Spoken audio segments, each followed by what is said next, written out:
And you need to size up. Hey there.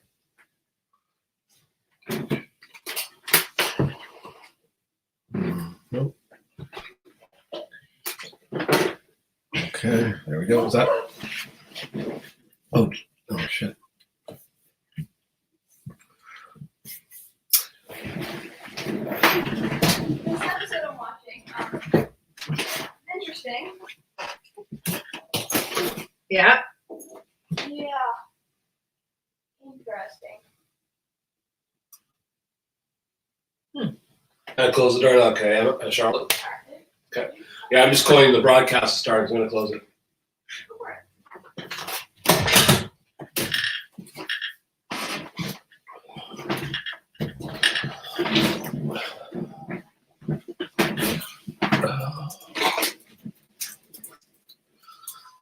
Okay.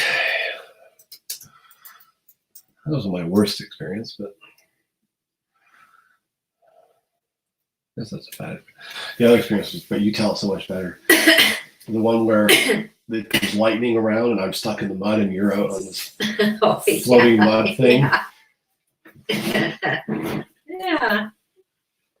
What I asked last time, what are your best moments or memorable moments? So what is your worst memorable moment? I'm not sure what I want to write, worst or just a memorable moment. What did I ask last time? Yeah, but see, it's funny if it's like, you know, your worst memorable experience, but funny. It's got to be funny. Yeah, but I wonder if like you just tell it better than I do. But No, I don't want to tell anything. no, I'm not going to have you tell it. I'm just trying to think if I should tell the story where I drop you off so I can move the canoe and then there's lightning and it's raining like hard and Andy is, going nuts. We finally find our way through this hillocky with all these tufts. But we can't go anywhere. And to get to where the portage is, to find it has disappeared. And we have to spend the night on the side of a mountain in the rain, and there's no water because the only water is a stagnant beaver-filled river. Exactly. And no portage. Yes. Gone. 7:28. Who will join?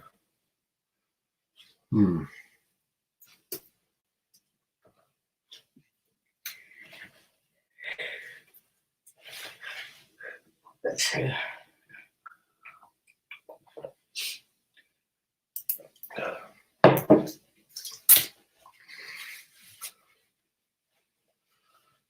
Better put Messenger on just in case somebody hasn't seen, I don't know, something.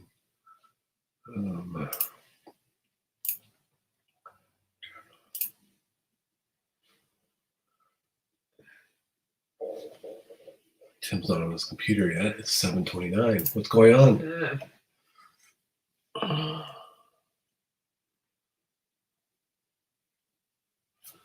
I'll make sure I didn't say 7:30. That would be funny. 8 o'clock.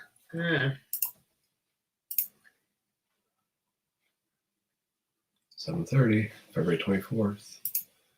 Okay, it's now 7:29.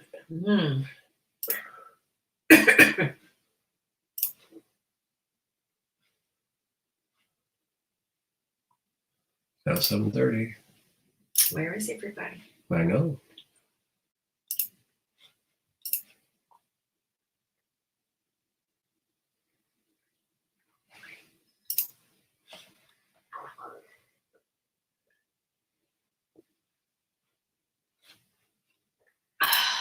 Okay.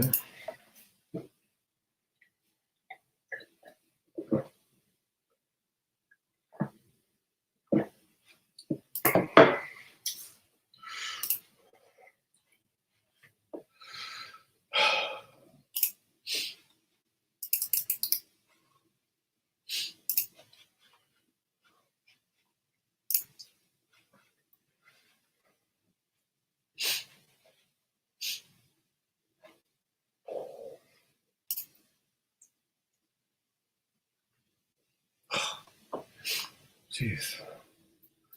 It's annoying. Did they forget? Well, Mike can't attend, apparently. No. How come? He's running for a real estate agent, but oh well. Jerk. He's online too, I don't know why. Because he's surfing the net. That's right. He should be able to do that. Oh, fuck. It's a different. Oh, no.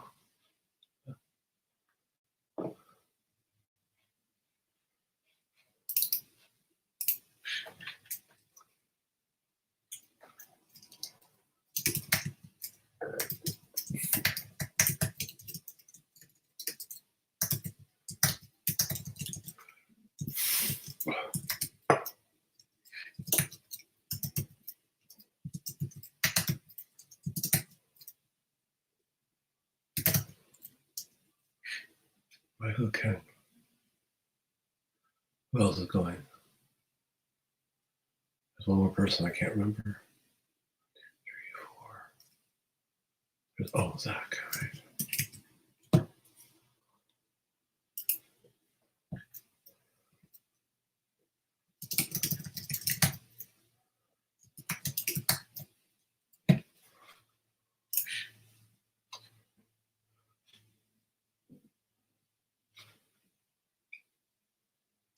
Huh?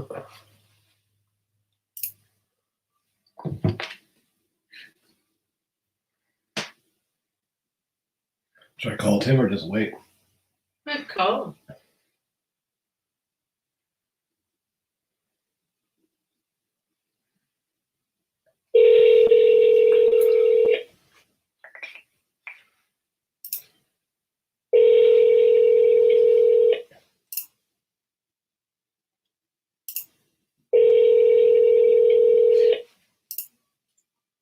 I'm trying. No one's joined. What? No one has joined yet at all. Oh, I got a thing that kept circling around saying, wait for the host to start the meeting. No, right here. Which URL did you use? Oh, here's Chris. And then you sent something on Facebook, so I clicked that and Okay, so kept pushing buttons, and now I can see myself. hold on. Okay, so are you? Can you Do do you me? see me? No, Tim. Can you just hold on a sec? Yeah. What URL did you use? Does it say StreamYard in it?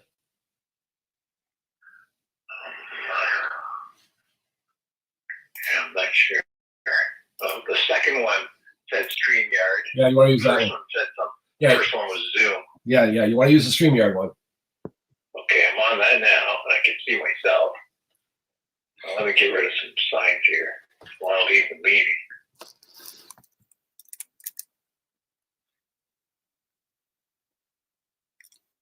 Good evening, Canadians. Oh, there's Chris. There you are. Hi, Tim. Hey, Chris. Just figuring out how to do this. Paul's helping me. Got to lead me by the nose. How are you? I'm all right. It's been a tough week. How so? We had a bunch of health stuff. My wife had surgery last Wednesday. Kind of a tough day, tough couple days, and lots of follow-up stuff. And then her her dad who's approaching 80, had surgery today, and we had appointments at the doctor, and it's just a long day. So Yeah. a lot going on.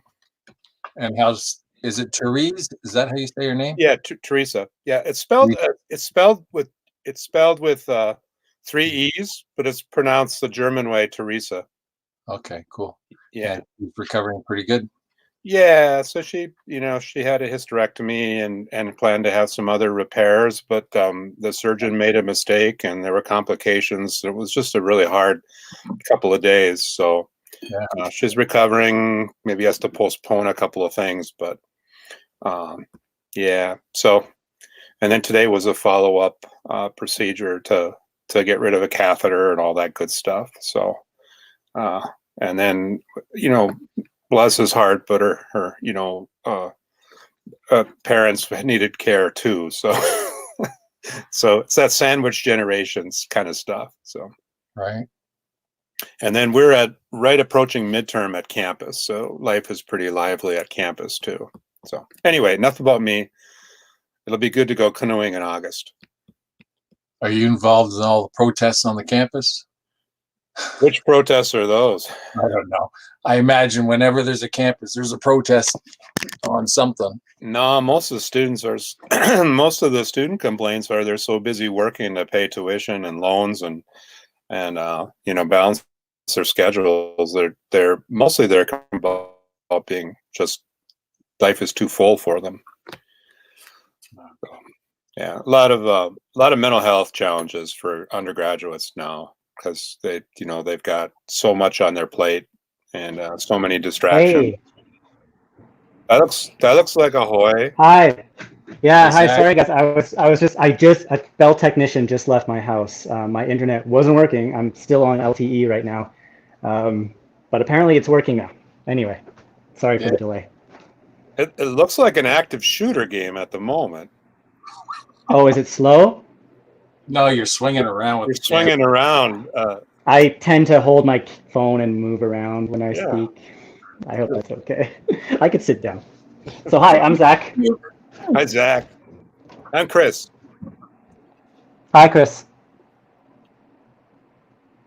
And Michael is moving, right? They sold a house and they're in a hotel. And is he able to get online or?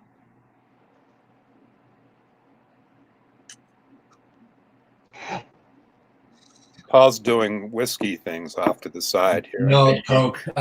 So Michael is not sure if he can make. I saw that message about an hour ago. He's meeting with a real estate agent, and I have no idea what's going on with Ken. So I thought I would just wait a few more minutes for Ken. But Ben, can I reconnect? I'm gonna hook up to Wi-Fi because I think I'm getting bad service too. yeah, definitely. And then Yeah. once you hook up, we'll start. Okay, Sounds good, Zach. I'll reconnect. Okay. Okay. Thank you. I bet Ken is putting kids to bed. Yeah.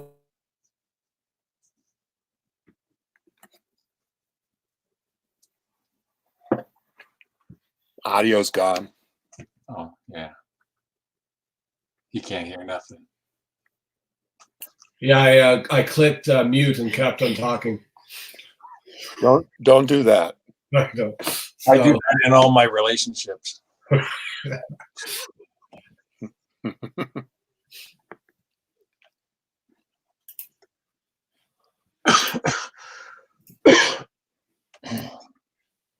Tim, how are you? Always a hard question to answer. I think I'm doing pretty good. What was the highlight of the weekend?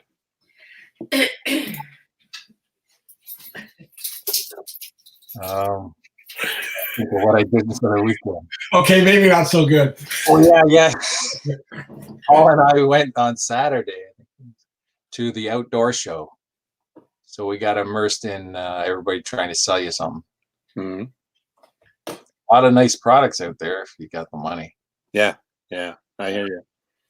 Yeah, it's a boating and RV show season here in Minnesota, where if you want to, you can go to one of those shows pretty much every other week or so, as they come in and sell stuff. So, yeah, it was mostly, well, there was some other kind of travel around the world stuff, but it was mostly canoe camping. Mm. And we got to see 4 different forums on different topics, people's trips. Cool. We have a really cool show coming up pretty soon here. It's a fundraiser. It's a paddle film festival. So it'll be all silent paddle sport films. Usually about 8 to 10 of them, and then it's a silent auction and raffle and stuff, and raise money for some of the local river protection and water protection nonprofits. So I'm looking forward to that. I think that's usually next month, late March. And you've attended before? Yeah, we have 2 of them that come here. There's this one that's kind of small, and then we get the Banff Film Festival show, and that's all big time outdoor films, adventure films, often with a paddling film or 2, and that comes in early January. So we went to one night of that, but they show 32 films anywhere from 5 minutes to 25 minutes long, across 2 days. And it's a fundraiser for our Nordic skiing venues here in town. So it's fun. It's fun to be in a place where we get that stuff. And there's the fly fishing film festival too that just happened in early February. I missed that one. Do you fly fish? I asked my students what they ate over the weekend. That was any good, and then I'm kind of usually horrified at the results. You know, say I had nachos. They say I had nachos yesterday. Yeah. Yeah. They're college kids. Just wait for Zach to go and then we'll go, I guess. None of them say they had Talisker. No, I have Ardbeg. Oh, okay. They don't say that either.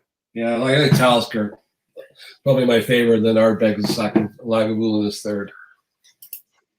Oh, here we go. Oh, devices. Zach's still messing around with his computer. Oh, there he is. Hey, Paul, what was that? What? Can we hear you, Zach? Can't hear your audio, Zach. Can't hear you. Yeah.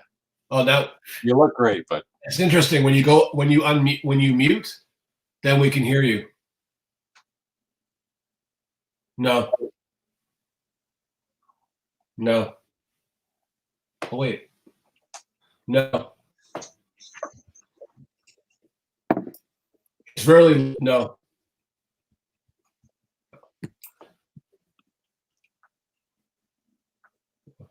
go back to what you were doing.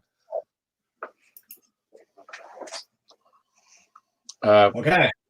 Paul, what about that movie that the old Ken Stiles saw and was telling us about? Was that called Water or H2O or what was that called? He thought it was a great film. I don't remember at all. Okay. The one I saw last year at the Banff Mountain, the Traveling Festival was a film about a group of mountaineers who went way up into Greenland by sea kayak, and then they climbed a 7,000 or 8,000 foot peak that goes up above sea level in Greenland, you know, from a base camp at their sea kayaks. But they paddled in like 22-foot waves in the North Atlantic. Are you frozen, Chris? If you can hear. Yeah, he's frozen. Must be cold where he lives. A Jen like that.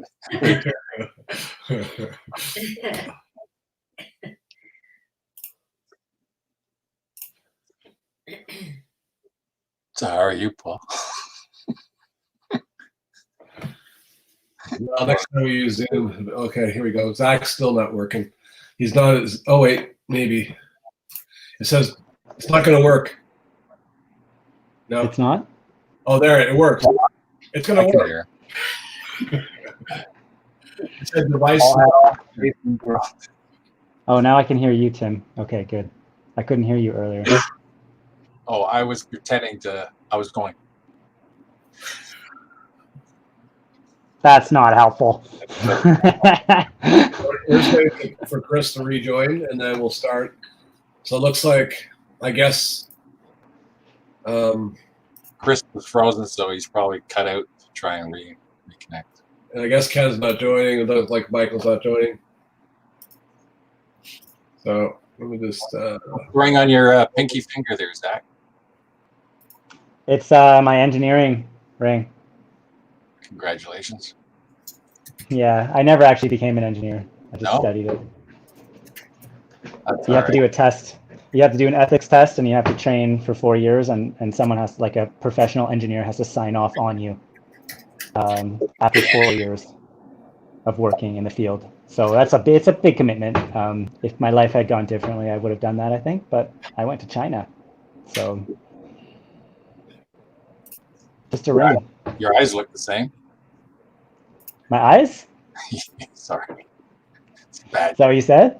Yeah. Yeah. Your eyes It's a look. joke. Yeah. I thought you might have climatized to China. Okay.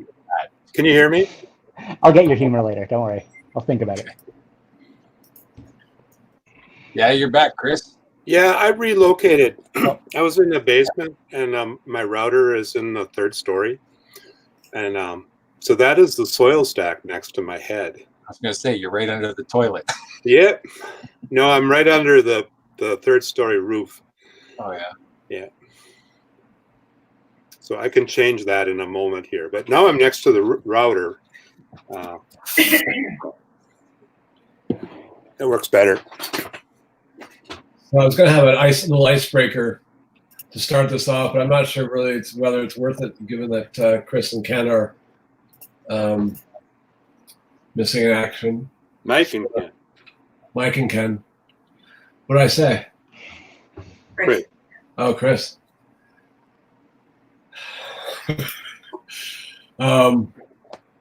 So Zach, how about you want to introduce yourself to Chris? Sure. Hi, guy. Hi, Chris. So I'm Paul's younger brother. I don't know what to say. I work 3 jobs, kinda, all sorts of different things. I work in IT, doing games, but I also do communications for a logistics company, and I also work part-time doing masonry restoration as physical part-time work in the daytime. So that's basically my life. I'm divorced, no kids, and I really enjoy canoeing and nature, and I want to get out of the city more. Cool. Exciting. What was the last thing you said you want to get out of? Out of the city, out of Toronto a little more often. Yeah, I'm in a nice part. I'm in the beaches. I'm back to where I grew up. It's nice here, but I don't have a car, and I work a lot, and I'm just kind of like, I'm in it. I'm in the urbanness all the time. Yeah.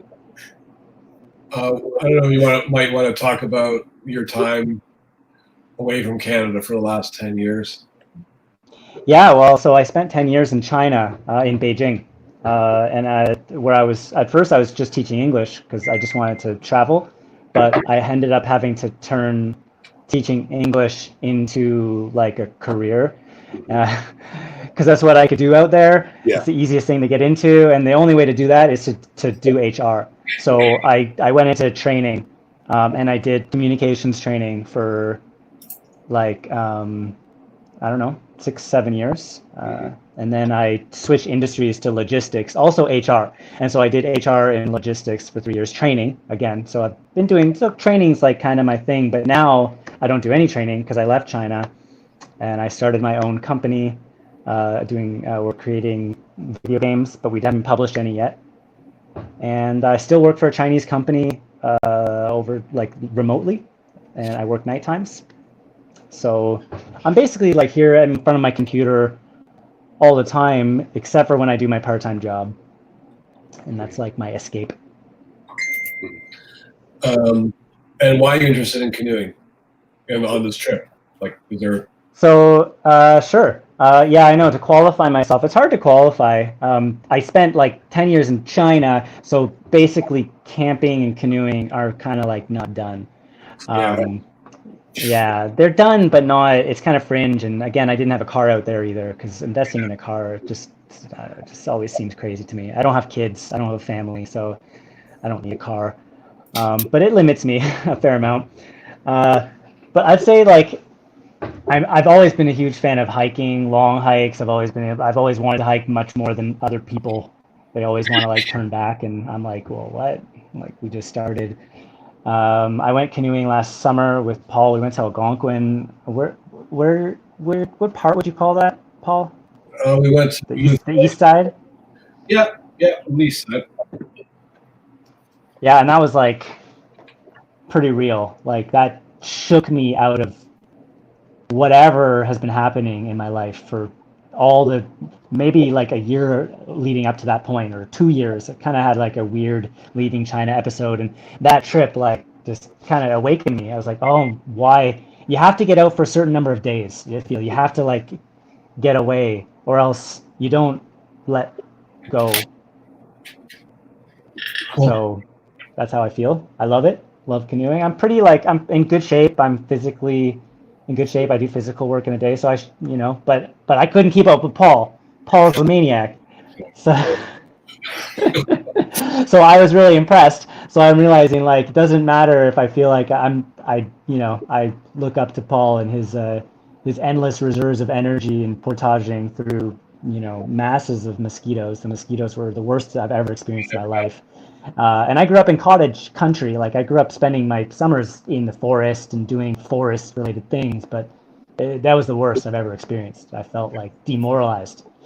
But after I felt like it was just a huge achievement. It just felt like really something that I'd done something for the first time in a long time. So it kind of got me hooked. And I told Paul I'll do I'm up for any future trips like that. Cool. Well, it's good to know that we can pass our extra weight and packages onto Paul's back too. Okay, old. He's strong. Oh, yeah. Seriously. So. The only thing I'm good at is carrying. Right. Chris, do you mind just I know you've done it before, but maybe just giving a short introduction for Zach? For Zach, sure. Yeah, like for all of us, but specifically for Zach. Yeah, so I'm Chris, and I live in Duluth, Minnesota, on a hillside high above Lake Superior. So I love northern waters, if you will, and I can see Lake Superior from these attic windows, and across the lake to Wisconsin. Can't see as far as Ontario though. But we're 2.5 hours from Thunder Bay, so I'm kind of excited about this new route because it's actually closer to home. So I took my first canoe trip in the Boundary Waters when I was probably 12 with my older sister. But since I turned 14 or 15, I've been in Ontario or the Boundary Waters with Voyageurs National Park every year now for 45 years for one or more trips. Jeez. And in the 90s, I did a decade of working with an outdoor program at a school while I was teaching and coaching, and so I learned a lot of winter camping skills and studied outdoor education with the National Outdoor Leadership School. So a lot of experience I've had has actually been in the winter in canoe country. And did that with a fellow teacher, Larry, who's not taking the trip with us, but I told the group a little bit about him. And I met Paul through the Jim Harrison Society and the Jim Harrison author page on Facebook, and we started talking about Jim Harrison, but then we started talking about canoeing. And I said, well, if you ever come out this way, let's go canoeing. So that's how Paul and I started talking about this. And that was 7 months ago, Paul? Yeah, about that, yeah. Or maybe not even that much. But yeah. I'm kind of excited. I've had a lot of tripping in canoe country with a partner who's quite a bit older now. And then I've kind of struggled to find like the right schedule and time to be with some men maybe closer to my age or a little younger. And so I really have enjoyed getting to know you guys and this whole group, because it means a great trip this summer, but also means the prospect of more trips. So I'm kind of greedy that way, I guess. Just love the prospect of being able to go, but being able to go again. So I'll be on my best behavior so I can go again. I didn't know we had Americans in the group. Yeah. I'm from Duluth, Minnesota, so I'm actually mostly Canadian. I know people from Minnesota. I hear that. Yeah. And pretty much anywhere I go in the States, I'm heard as being Canadian. Yeah. It's definitely a northern Minnesota accent. I've lived other places, New York, Boston, Minneapolis, St. Paul, but when you live in Duluth, you do have a Duluth, northern Minnesota accent, and I definitely do. So my daughter's a college student. She has some of the same accent, but she's at McAllister College in St. Paul, which is kind of this elite private liberal arts college. And then all of a sudden she's embarrassed by her dad's accent, which is funny because, you know, I'm a professor and she's like, "Oh, Dad, you sound so Minnesotan." I said, "So do It's funny you." because I couldn't tell. Like I associated your accent with us. I thought you could have easily been from Southern Ontario without any Yeah. question. I'm not surprised. Yeah. Okay, well, I'm going to jump into, unless Tim, you want to introduce yourself to Zach, because you haven't seen Zach in 30 years or something. Yeah, it's true. I think it'll be easy to get to know each other again. Yeah. Good to see you. Yeah. Smart. Last I remember you, it's actually not even specific memories. I'm trying to even remember going places, like you'd be there, but it was like a long time. 30 years is a long time. I thought he was going to say, "Last I saw you, you were young." You know. Sorry? I didn't hear what Chris said. I thought he was going to say, "Last I saw you, you were young." Yeah. Where on the beaches are you? Sorry? Where on the beaches are you? What street are you on? Scarborough Beach Boulevard. Oh yeah. Yeah, it's funny because like having grown up in the beaches, this is one of the streets I never knew about because it's only one block. It's just between Queen and Hubbard, like down to the boardwalk. So it's just this tiny little, it's like one of those streets I always ignored, like Scarborough Beach Boulevard. They even spelled Scarborough wrong because it's just spelled ORO without the UGH. I always found it very odd, but it's a beautiful street to live on. Are you on a duplex there? Yeah, they're actually fourplexes. Fourplexes. Yeah. Although some of them, yeah, I think originally they were built as duplexes, but they've all been split into these long 4-unit houses, a lot of them in where I am. Yeah, it's okay. It's kind of ghetto, like for this area. My apartment's, it's good though. I have a cheap apartment in the beaches, trust me. It's very rare. Cool. Okay, well, I'm going to jump into the map stuff now. I was going to have an icebreaker, but that's pretty good. So I updated the map. Probably people are aware of that. I'm not sure, Chris, if you had a chance to look at it. As of last night, and I understood what you were doing when you detailed today's changes. Pardon me? I saw it last night, and then I also understand what you did with today's changes. Okay, yeah. So I don't know if I can. I'm going to try to share something just to see if it works. I'm not sure if it's going to work. Let's just see if this works. Drum roll, please. I just see you guys, though. That's the thing. So let's see. It ain't working. Can you guys see a map? Yeah. Okay. So everybody can see it. So it's not very blown up. Oh, isn't it? Yeah. We'll have to. Oh, that's better. So I basically changed it so that we're actually getting off earlier than the initial stop, right? So we're not getting on at Allenwater anymore. We're getting off at Redhead Lake and then going from there. There's a lot more solitude actually in this route. It's unlikely we're going to see anybody. And then the Nemo River apparently is quite beautiful. So I've been talking to a lot of people that have experience up here, especially a guy who's written a book on the area, and he recommended the Nemo River as well. I'm also working with a map maker from Friends of Wabakimi. He's actually the map maker that makes the maps for the Wabakimi project.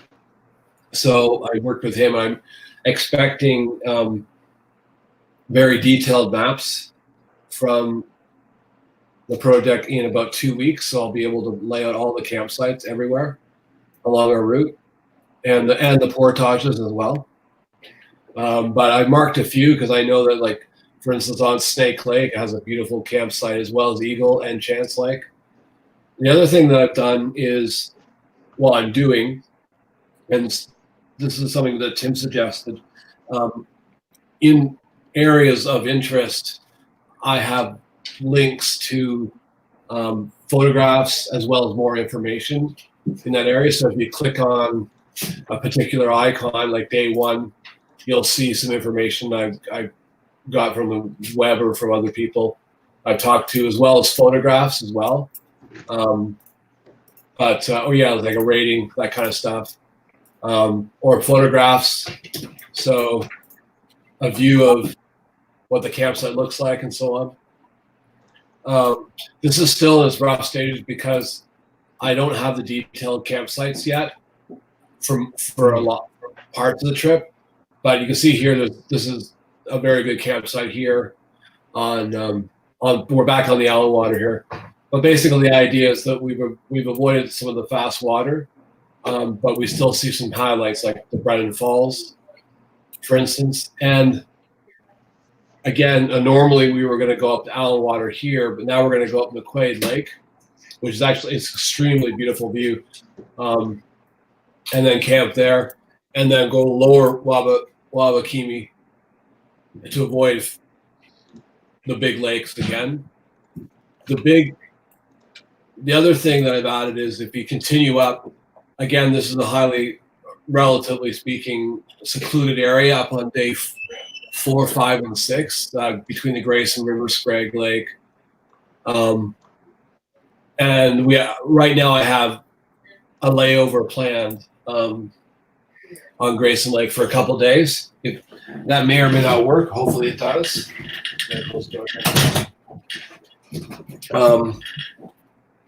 So one of the things that we will be facing is on the beginning of the trip, on average, we're doing about 20K a day, which is considered average. And there's a lot of lake travel, and it's considered average up here. But on one particular day, I guess it would be day 8, right up here, between Whitewater Lake up to White Clay Lake, it's all paddling. There's no portaging at all. There might be a lift over or two, but that's the biggest thing we have. It's a 38K day. So yeah. So again, it's just straight paddling for the most part. And it's interesting because as we go along, you'll see how the terrain changes as well. It's very interesting. As you get up to White Clay Lake, it's more James Bay-ish like terrain. And then we'll go down the Raymond River. This is where the larger change is. This area, I would talk to Peter, another guy he's been doing the area for over 10 years now in Barrie, and says this area is seldom traveled here, and extremely secluded. And the campsites are, very, very nice. Not Pickett Lake, but after you get down to day 9, north of Net Lake. So I've provided pictures of what it looks like from the campsite and so on. So that would be the campsite on that particular lake, for instance. And then I provide information about it as well. And then we go down to Butland Lake. It's, again, a terrible name, but a beautiful campsite. And then we have 2 days on Cliff Lake, potentially. Cliff Lake's extremely beautiful lake from everyone who's been, that's the Cliff Lake view. And one of the things that's interesting about this location is it purportedly has the highest number of pictographs in Ontario. So it's just so it's just covered with pictographs. Cool. Yeah. I'll be adding some of my own. Sorry, Tim? I'll be adding some of my own to make. Yeah, exactly. Yeah. And then the next, again, you could and the campsite there is just awesome as well. I thought I had a picture of Well, I showed you one, but and then this is like the fire pit view of the area. So pretty cool. Doesn't look like it looks somewhat exposed, but it's still pretty cool. Is there a latrine view of the area for Tim? There is indeed. There is indeed. Of course there is. I actually tailored the trip after that. So exactly. So then we come out here on Picket Gucci, which is again a different takeout. And then the idea is the shuttle picks us up there, or a truck, Mike's truck, and we shuttle back to Armstrong. So that's the plan right now. I've done a fair amount of research. One second. Do you have any comments about it? And you can wait for Paul to come back. Sorry? I didn't hear you, Tim. I was just asking Chris while you were gone. I didn't know how long you were going to be gone. If you had any comments about the trip, or Zach. Oh, I'm super impressed with your work. From my angle, I don't need a lot of annotation. I like surprises too, but obviously you're doing incredibly thoughtful work. And I appreciate. I was somewhat hesitant to do a lot of whitewater and big water paddling. Yeah. Just not my thing right now. Yeah. And yet this really appeals to me because of the amount of seclusion and variety. And it's a lot of water tucked away in interesting places. I'm super excited for it. Good. So one of the things that, because we're avoiding the faster water, sometimes that will mean a little bit probably more dragging, especially on between days 1 and 3. I'm thinking the Needle River. Sure. And I'm also predicting water levels are going to be low this year. But I think based on the people's feedback, the water levels are going to be fine after that. Doesn't matter what it doesn't matter after that. But it's an interesting variety of terrain, and that's what appeals to me. What else is there about the map? Let's see if I wrote some notes. So if we hit really low water, then and then you'd still have the option to go to the outer edge of that loop, correct? Sorry, I didn't hear that again, Chris. If we encountered really low water, yeah, you'd still have the option to go back to the Allen water angle of the loop. Although that's where we are. So if we're on the Nemo, then we don't have a lot of options at that point. Okay. So yeah, it really depends where we are. Okay. So I almost know the park so intimately now, and I've never been there. But there's a section where we could go towards the Allen through Windfall, and then there's another section where we could go towards Brennan, or another section where we go through Smooth Rock. So it just really depends where we are. But I'm expecting it, but I'm not expecting, rock gardens to be that extensive. I've seen a few pictures of them, but it's not going to be terrible, I don't think. And even if it is terrible, what else are we doing? So I think that basically, like I said, Nemo maybe, and then maybe a little bit on. Oh, here's Ken actually. Ken's just joining here. Hey guys, how you doing? Hey Ken. Zach's here, by the way. Hey.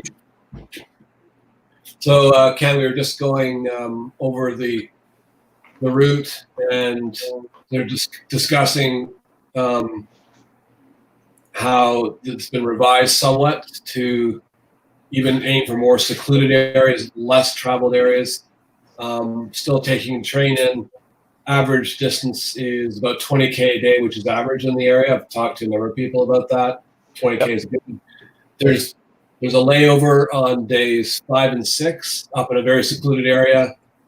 Our biggest paddling day is a 38K paddle, but it's all paddling. There's no portaging at all. Okay. I'm just I'll try to get back to this here a second. Oh.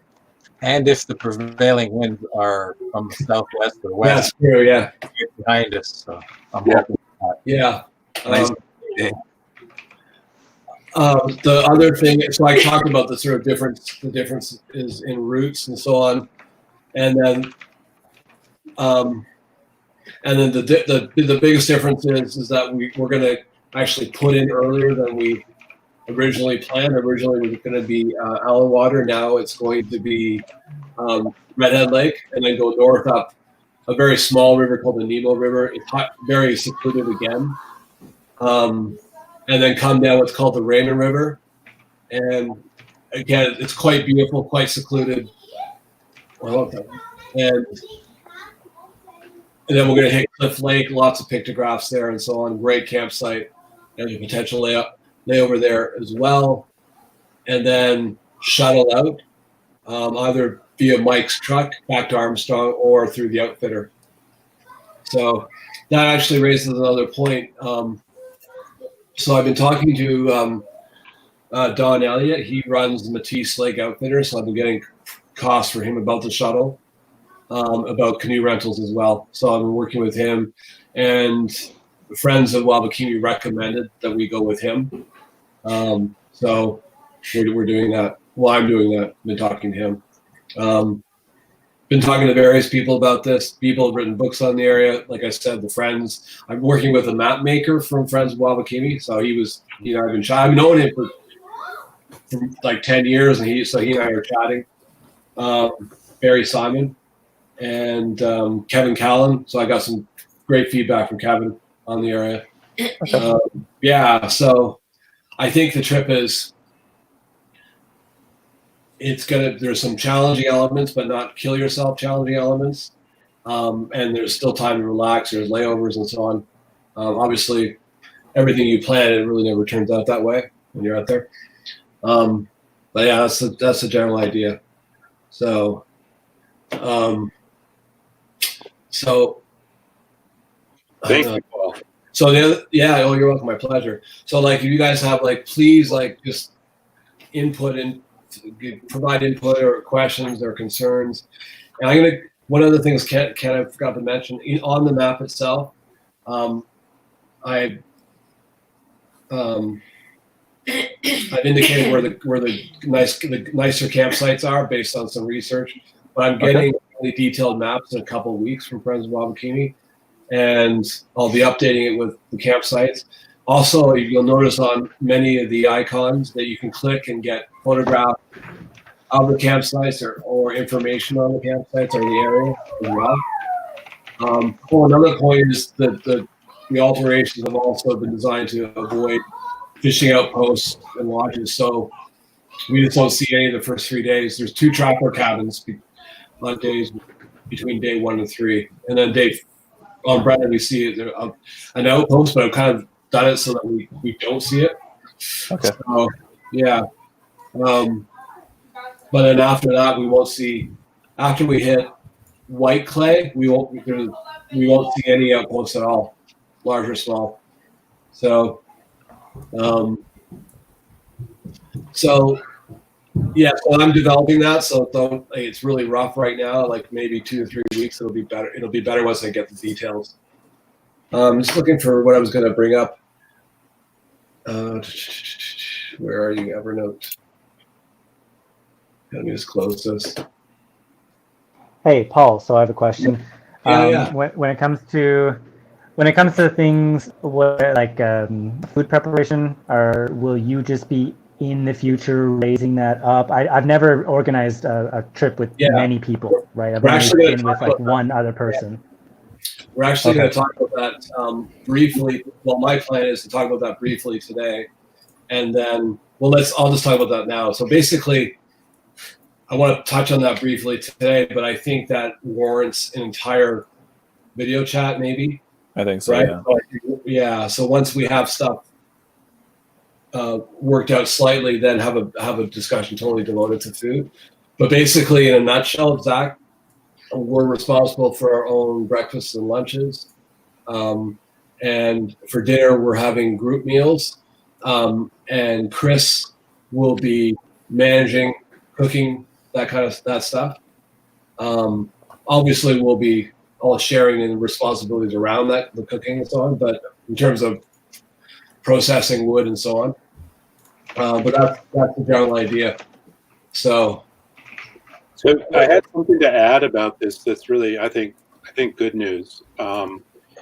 Which is as we've moved away from woodland caribou over to Wabakimi, and I've looked at the map, it's so much closer to me in Duluth than woodland was. And I travel to Thunder Bay with some regularity. So here's my plan, which maybe will alleviate some of the anxiety of the group about this food issue. My plan is to use time in late May or early June, and I will go to Thunder Bay and I will scout out all of our provisions that need to be fresh at the Safeway, the IGAs in Thunder Bay, so that I'm in a position when our trip is starting to be up there and to take care of the list and have it ready. So you guys who are doing the big tripping will be meeting me in Thunder Bay or thereabouts, and I will have then been able to take care of those provisions using my American Strong Dollar, and you guys, if we do some Venmo or something, so I can take care of that. I was really worried about having to cross the border and deal with food from one country to the other. This is going to put me with Thunder Bay, which is only 2 hours and 25 minutes away. It's going to put me in a lot better position to do that. So I shouldn't say it's 2 hours and 25 minutes. It's 4 hours to Thunder Bay with stop time, but I make the trip a couple times a year for my daughter's rowing. So I'm very comfortable with this scenario. So I'll work on menu, share it with you after May. March 15th or so. Okay. Then I'll be in a position to do scouting work and build a sort of list of groceries and prices. Cool. Okay. I'll put that down there. So that's good. Yeah, I'm looking at a map. It really is super close to Duluth. Wow. Nice. Folks, are you comfortable with that? I was relieved when I realized those logistics would actually be. I'm comfortable with that. How about you guys? Yeah. I'm okay. Yeah, cool. And thank you. Yeah. Yeah, thanks. That's cool. Well, it allows me to look at our 3 to 5 days of some fresh foods and meat, and to be able to figure out what's available and to kind of target it and know what I'm buying, quality-wise, price-wise, what could be frozen. My wife and I even talked about it. I can probably talk to Safeway. I could probably have some stuff pretty hard frozen. By working with a butcher store manager, I could probably make sure some stuff is hard frozen. Yeah. Rather than you buy it off the shelf and then it isn't frozen when you go on the trail. And that's a huge limitation, because you can hard freeze things and they're going to last for a number of days, if they've been deep in a freezer. So that'll help us out quite a bit. Okay. This is a related question, and I just had this on the list. Are we taking barrels for food or packs for food? Anybody have any thoughts on that? Is it going to be? I have no preference. I'll defer to the group on that one. I only have one thought about it, is really it doesn't matter if it's a barrel or a pack, but if it's a barrel, I saw somebody do at the show we were at, Paul, somebody had a pack, a thermal pack that you could buy. I think it was a lot of money anyway, and you put it at the bottom of the barrel and put your frozen stuff in there, and it keeps it even longer. So I'm willing to try and make something, since I already have some foam that I was using for my barrel. I could make it more sealed so that it keeps even longer. Sure. The shorthand for that. So I think barrel would be good for that. A bag, not so. That's the advantage of barrel. I guess the context I'm asking. Yeah. What are you asking? I guess the context is we're trying our best to limit to a double carry. So, all right, will barrels allow us to accomplish a double carry? And secondly, and this is a minor thing, is obviously as we continue through the trip, the barrels get lighter and unused, whereas packs can get arguably packs we can distribute stuff more if we have packs versus barrels. That's arguable though. So I guess the biggest thing is if we just take barrels for food, are we still able to achieve a double carry? I'm thinking based on the numbers that we have that we can, but that's just my gut feeling. I'm thinking so too, because I think if we just look at it real quick, if we do the first portage run with our packs and the second one where somebody has a canoe and the other person has a barrel, we can do it in two. Right. The other option is more like what Tim was describing, and that's to use one food pack that's mostly dry and not cold, and then to use one pack that's an insulated style pack. One pack or one barrel? I've seen it done both ways, like you were saying. Yeah. So we could have our dry food in a pack and our perishables in the barrel, potentially. Yeah. The advantage of the barrel is that it's bear proof. The disadvantage of a food pack that's a cold pack is that you still have to put the food somewhere that a bear won't, Yeah, but a barrel is not bear proof, right? So right. It'll be rodent proof, I guess, for mice or whatever. But yeah. Okay. Well, we have some options here in northern Minnesota that are for sale. Why don't I research them a little bit and just kind of show them, because they're kind of along the lines of what Tim is describing.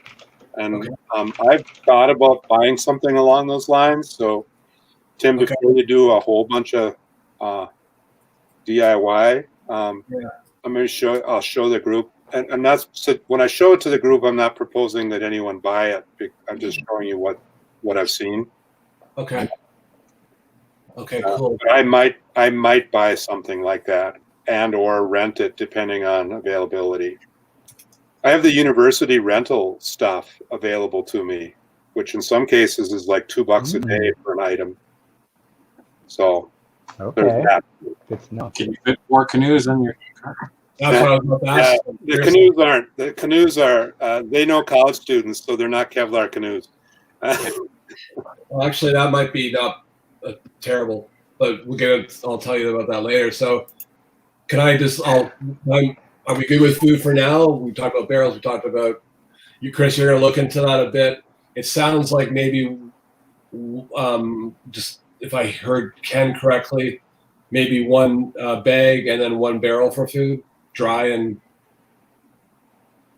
food that we have to preserve. That's what I'm hearing, I think. It was an idea, but if we're worried about smaller rodents getting into it, maybe we need two barrels. Okay. There's pros and cons to both. Because I do agree that once we get low on our food, we can actually roll one bag up and just pack it away into another bag. Yeah. And like 260s, is that what we're thinking? Or more than that?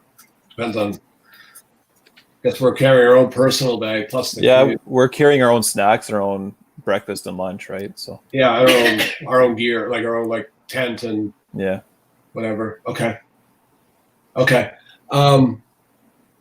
So the next question is something I've been thinking about still. I don't know if we're gonna have an answer today. Is in terms of tents. I guess the first question is, how do people feel about sharing tents? So I'm fine with that. Right. So that I'm fine with that. My concern is that some of us snore. We might keep each other up. So for instance, I snore. I might keep someone up. So I snore occasionally. Yeah, I don't want to share with you, Paul. Yeah, well, there you go. Did you say you snore occasionally? Yes. It's very relative. Yeah, sometimes.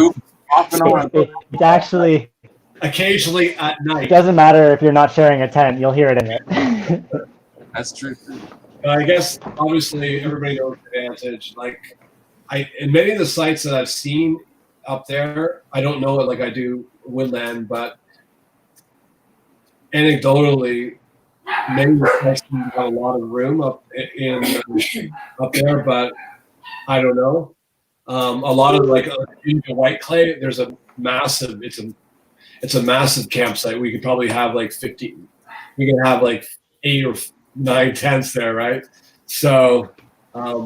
So that's the one where we put you furthest away from the rest. Yeah, exactly. So I guess the question is, but obviously the benefit is, I think the benefit is real estate, and then secondly, speed of setting up and taking down, breaking camp, all that stuff. So, yeah, and Tim? Ken, I kind of wanted to hear from you since you have, I seem to remember that you had a hammock and you're okay with a tent.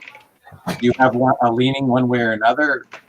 No, I'm flexible either way. I mean, if it works out that we're gonna have a faster tear down in the morning, that I share a tent with somebody, that's cool. If not, I can hammock, no problem. One of the issues we were talking about with Woodland Caribou was real estate at the sites, but it seems to be like with this park here, maybe a bit less of an issue. But I'm still comfortable bringing my hammock if need be, no problem. So Paul's not there, so are we thinking like 2 3-man tents with the option for 1 or 2 of you to hammock when things are crowded, and or it's not raining? Or are we thinking, 3 2-man tents, where of course they're lighter, but of course you duplicate the material, and you can. I'd be happy to share a 2-man tent, which is lighter, with another person. I also have a 3-man tent that's 5 pounds, and it's a good one. But I know Paul has some really lightweight tents. I just don't know them. I haven't been in them. well, yeah. So I have we talked about this. So I have a 4-man tent that weighs, I think 1 pound. I don't know, 1.5 pounds. 4-man tent. It's a pyramid type, so you have the pole in the middle. The Sputnik? Yeah, the Sputnik, the one I use. Okay, that's actually Jen came up with that, but yeah. So it's a 4-man tent. It's there's tons of room. Yeah. 4, So eh? yeah, but not really 4. It's really a 3. But I'm just telling you what it's called. So, And but whoever gets the stake right through them. yeah. Well, there's plenty of room for. Stick in the middle. There's definitely plenty of room for 2 people for sure. I wouldn't put 3 in there. Definitely 2. Yeah, definitely 2. But then I have it. But you actually used the 2. You actually used the 2-man by yourself when you were with me. So you didn't use the 4-man. Oh, that's what I was thinking of. Yeah. Oh, No. I haven't seen the 4-man then. Yeah, that was the 2-man. So, and then I also have a 2-man version as well, which again fits 2 people in comfortably, in my opinion. That one's nice, really light. Yeah, that was the 2-man that used that, like I said. So those are available that I have. Yeah. So now they're non-freestanding, which is a pain in the ass. It's going to be a pain in the ass sometimes out there. So that's the only drawback, I think. I have a 2-man as well. It's a Eureka 2-man, a little bit heavier, but it probably weighs the same as my hammock setup. So I mean, I can throw that in the mix too.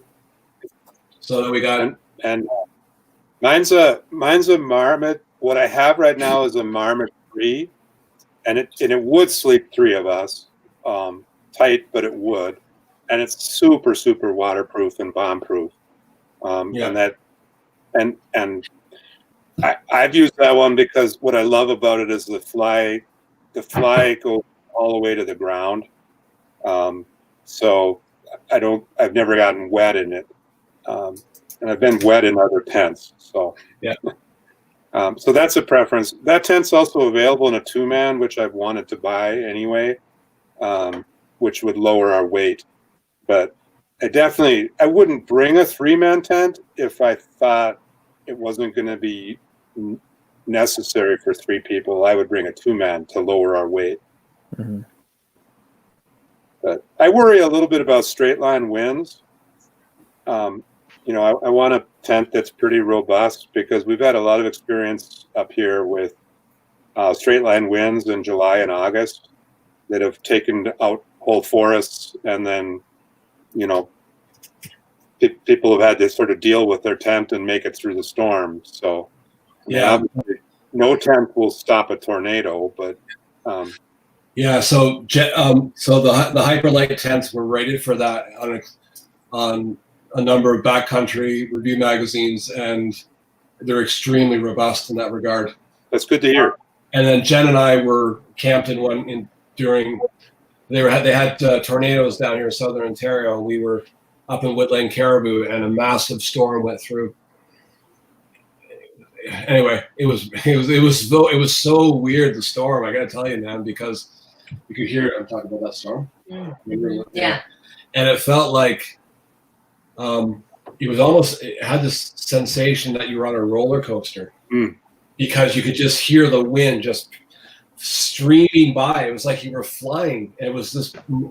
I thought the tent was going to go for sure. And going back, that's obviously anecdotal, but the tent is rated quite high. It's Dyneema, right? So it's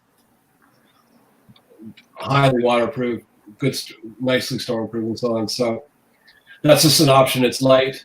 I have two of them. I have others, but those are the two light ones I have.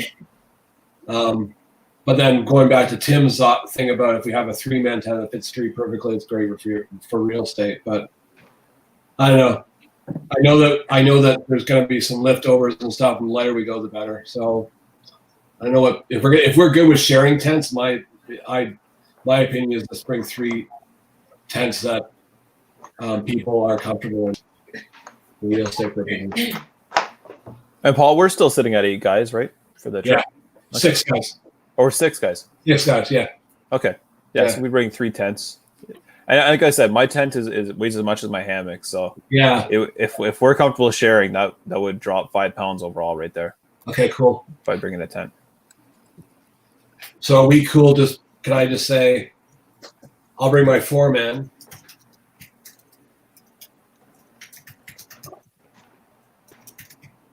Okay, what is it again, Marmot?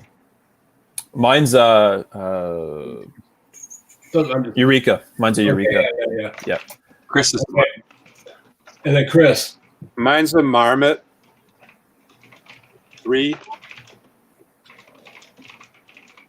Okay. The nice thing with my 2-man is it has pretty big vestibules and it has a door on both sides, so you're not crawling over each other in the middle of the night. Yeah, and mine has a double vestibule system, so each end is its own vestibule. That's nice. Or actually, each side is its own vestibule. Mm-hmm. So you're able to keep a lot of gear dry outside of your sleeping space without any of it being exposed to rain or wind during the night, which is really nice if you get socked into a bad storm. Yeah, you could even do a little bit of cooking right at the edge of your tent or what have you. Right. And how much does it weigh? Like, is weight like is weight important to you guys? Because again, there's going to be some portages that, like, that area is not maintained, say like Algonquin is or Boundary Waters is, and so there's going to be potential for dragging. Potential for bushwhacking, potential for actually looking for the portages. Well, definitely looking for the portage. That's just something to keep in mind. So, and we're already carrying the food, so I just want to make sure that, like, the tent is about 5 pounds, Chris? Yeah. What do you guys? Any thoughts on this? Like. It just, I guess I'm fancy tents, so. Right. No, it's more weight for me, right? Yeah, I don't think we need to nickel and dime on a pound here, pound there, but if we're going to be able to trim off like 6-7 pounds per pack, then yeah, we should look at it. Yeah. Unfortunately, I have 3 tents, 2 2-man, and 1 6-man, which sleeps 3 nicely, 4. Good tents, but they're old and heavy. My 2 pound, I think, is for 2-man tent for about 9 pounds. Okay. So it's all heavy stuff. Right off of them. I guess I'd like to propose, like, I think I'd like to propose that we bring the 2 hyperlights, just because they're really light. Like the 2-man weighs 1 pound, right? And then the other one weighs about 1.5 pounds. Like I said, the disadvantage is they're non-freestanding. So in some situations that might take us a little bit longer, but in terms of carrying weight, I think that's a significant weight advantage. Yeah. You guys good with it? Okay. Yeah, Okay. I'm good with that. Okay, cool. Yep. Ken and Chris? Yeah. So is that leaving mine back or? Yeah. Okay. Okay. Yeah, that's fine. Okay. Thanks. So double carry, we talked about that. Barrel, 2 carry, lunches, casual. Exact. So what are we at then, Paul, for shelters? I'm sorry. So we have the Hyperlight 4, my tent, the Hyperlight 2, my tent, and then your tent. Okay. Your Eureka? Yeah, it's just a hair over 4 pounds, like 4 1/4, 4.5, something like that. Okay, cool. I'm surprised that the Eureka is that light, but it's not a tent you'd want to use on the fringe seasons. It's all mesh on the inside, and I think that's how they keep the weight down. Right. Yeah, so is Paul's. It's very mesh on the inside. Yeah. But the outside's good. Mm-hmm. And the thing is that it's modular, right? You can remove all the mesh and just have the tent if you want. Just have the yeah. That mesh is like, it's a magic fiber. When you feel it, it feels like silky spider webs. It's really advanced manufacturing. Really, it's the most advanced material I might have ever felt. Yeah, the Dyneema now it's becoming pretty big. Tarpent now is making Dyneema tents. I once knew a woman that had the best material I ever felt. So yeah. Okay, so we talked about that. 3 tents, that's awesome. The other, I'm just trying to move through this as quickly as possible. I know everyone's lives. The other thing we need to talk about is transportation. So what I think we talked about meeting in Sudbury. I'm not sure if that's still the plan, and then continuing up together. But at this point, it would be Tim and I driving up to Sudbury together in my car with 1 canoe. And since Mike's not here, I'm not sure what's going to be going on with the truck thing. Mike and I were talking a little bit about possibly him backtracking a little bit to Sudbury, or me trying to get a ride out to possibly Espanola, which is roughly 45 minutes west of Sudbury. Yeah.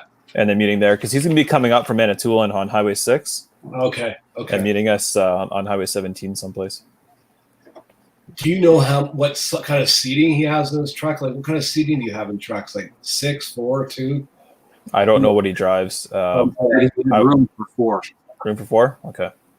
Yeah, so I remember the original idea is we would drive up together and we'd swap cars occasionally. Some people would get breaks. So I'm assuming that's still going to happen. Yeah, actually, I think so. It's still a long drive. It's nice to have some extra drivers just to. Exactly. And by the way, Zach will also be going up with I'm assuming, with Tim and I. So. Good, yeah. I have a driver's license. I don't have a car. Happy to drive, but like just to share in the driving if that's a thing. But yeah, so I need a way to get there. I thought we were taking a train to Allen Water. I thought that was what was happening. We are once we get up there. So that's actually an option, Zach. You can take the train from Toronto all the way up to Armstrong.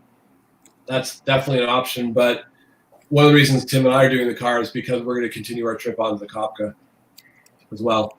So yeah, once we get to Armstrong, we take the train in. The average, the cost, I looked at the prices for the train is pretty much $25 to get to the drop off. Nah, I can't do it. It's all off. So I was going to propose the Zach pay for ourselves. So. That sounds awfully cheap. When I was trying to look at prices, I was looking at prices like 150, and I'm like, I know. Can't be that. Like from Toronto or from Armstrong? From Armstrong. And Yeah, thought, I looked at it. It's bizarre. Yeah. But hold on a sec. There's a little caveat to that. 25. Oh, yeah. It doesn't include any equipment. Yes. So $100 per canoe. So there's that. Oh, yeah. And then there's another caveat. Another caveat is that with the outfitter, it would be $300 shuttle from Picket Gushi back to Armstrong. But then there's a possibility that we can just, that's it's $300. Unless we could, like you said earlier, get Mike's truck up there. Get Mike's truck, exactly. Yeah. See, that's another thing. Like, we could either Mike could drive up there, or we could drive up together, leave the truck, and come back. It's a 2-hour drive, Ken, between there and Armstrong. Oh, okay. Was another thing you were just saying. But I forget. Oh, drop off. I guess probably be the same price or close to it. Just drop off Mike's car at Pikaguchi and then drive back together. So, question. So, will you guys be on the northern route or the southern route next to Lake Superior? Sorry? Where will you be driving west of Sudbury? To the north or on the Lake Superior side? Probably Lake Superior side. I would think it'd be the most scenic. On 17? Yeah, 17. Instead of going all the way up north and then cutting on 11, I think we're better off on 17. 17 to roughly Nipigon? I think 17 goes nearly all the way there. It does. I'm looking at a map. I'm trying to get 17 goes to Nipigon. The 17 goes all the way on the northern side there, past Thunder Bay, through Thunder Bay, and to Nipigon. You guys are actually going to go, you actually have to go into Thunder Bay, it looks like.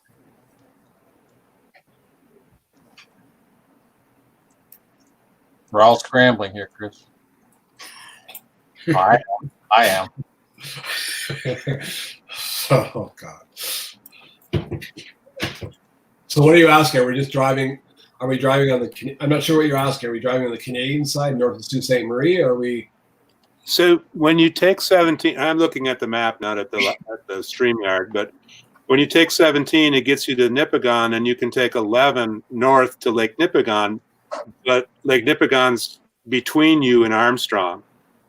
So the route appears to take you way south to Thunder Bay in order to pick up 527 going up to Armstrong.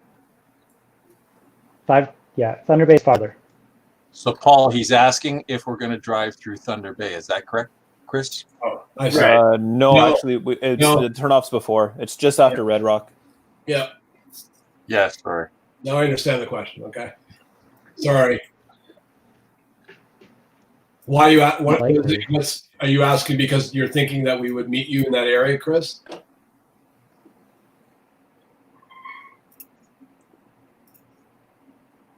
I can't tell if he's frozen or deep in thought. I think he's frozen. That's like way too pensive or worried. He looks anxious or something. Like. There he is. Zach, are you still there? Okay. Zach's thumb is there. Okay. I was thinking too hard. It was taking. I know. That's what I said. I said that these academics. I get into their space. Okay, Zach's still there. Zach, are you here? I think we lost Zach though. I am. Can you hear me? Yeah, I can hear you. The question was, are you asking because you're considering the location to meet? Yeah. Well, it looks like there's a little town of Herket just at the junction of where we're all going to be meeting before heading north. So that might be a better spot to meet up. I see it. I don't know what's in that town, but well, there's a Herket Cove Conservation Area. There's a community center, so at least there's a parking lot we can sit and wait for the other person to show up. There's one of Tim's little girls. This is a really Herket. Town. Very small. Yeah. Driving out there. It's like really small. Very doable for me. One road town. Herkit was doable for Or me. Nipigon. We have to go through Nipigon, right? So, or Nipigon. I don't know. I thought it was Nipigon. Nipigon. We do, but I think it'll be backtracking for Chris. He'll have to go beyond where he needs to go. Because he'll be coming in from the Thunder Bay side. Yeah, Nipigon would be too far for me. Mm-hmm. Yeah, but it's only 20 kilometers past Herkit. Yeah, Herkit makes sense because I will have been in Thunder Bay for purchases and provisions, and I'll be very eager to leave. Yeah, I know. Terrible city. Yeah. Sorry. So yeah. Yeah, I don't think we should meet there. It's like it's a one road nothingness. But like anywhere else, like whatever. There's lots of places we can meet. Any kind of roadside. Red Rock is a very small town. Red Rock. I've been Red there. Rock actually looks like a town. Well, the only place It actually that looks like you a can town. get beer is at the Legion, so it's a very small There's a town. church. There's a The church with a mill parking lot. closed down a few That's- years back, so Okay, so we're thinking, where are we going to meet then? Just going to write it down for. somewhere in that vicinity. Herkit, Red Rock, Nipigon, somewhere Okay. around there. Okay, cool. Red Rock looks not bad. Yeah. Okay, where's Chris go? Bringing canoe. Okay, next question is, so I'm bringing tandem. Anyone else bringing canoe, or are they thinking of renting? I'm thinking of renting. Okay. Mike and I both have heavy weights, so we're not going to be bringing those for a trip like this. Yeah. I'm thinking of swimming. Chris, what's your thinking on? Well, I'd be interested in renting a spacious, lightweight canoe.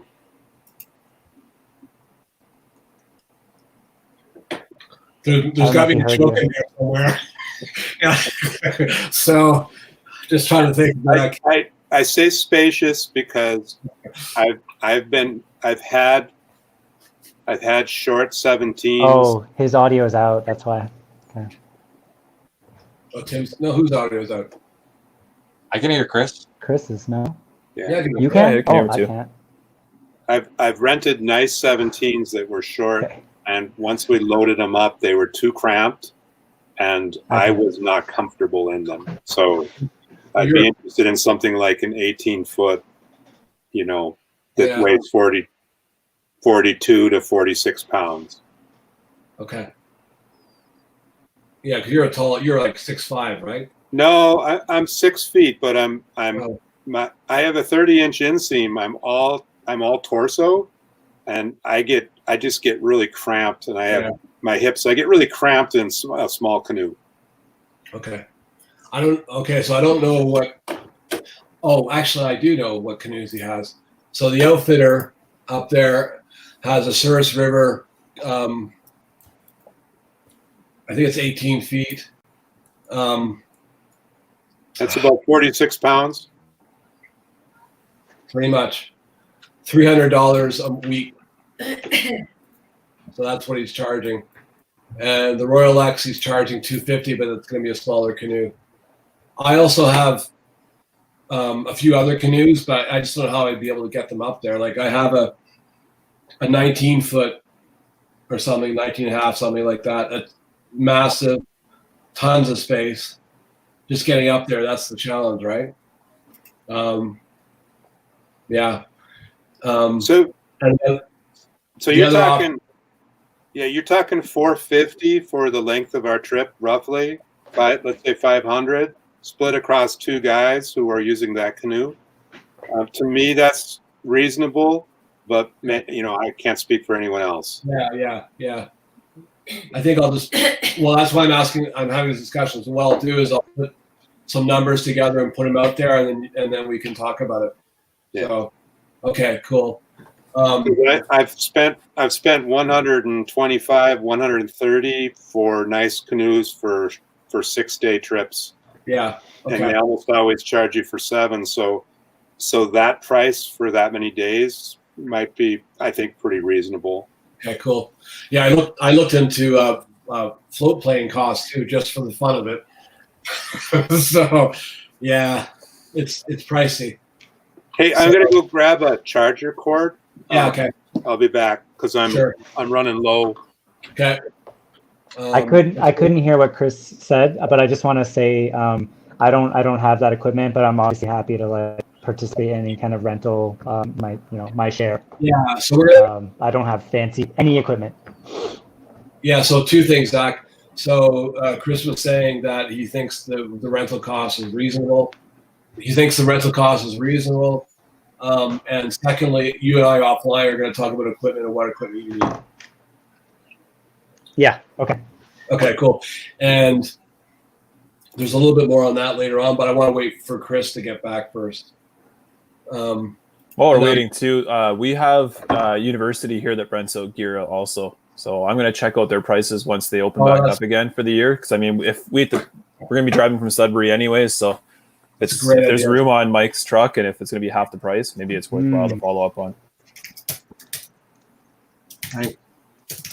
And they've got various lengths of canoes, some that are big, heavy fiberglass ones down to some lighter ones. So that's really cool. Yeah. Would you mind looking into the price for Royal X as well, Ken? Royal X? Yeah. Okay. That's a brand? Yeah, Tandem Royal X. It's a material. Oh, sorry. Okay. Yeah.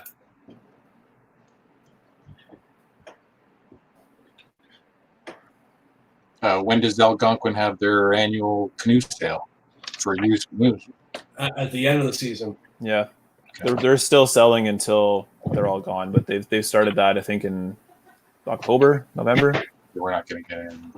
I think I have to get that Bell canoe then that I saw on sale. Yeah. No choice.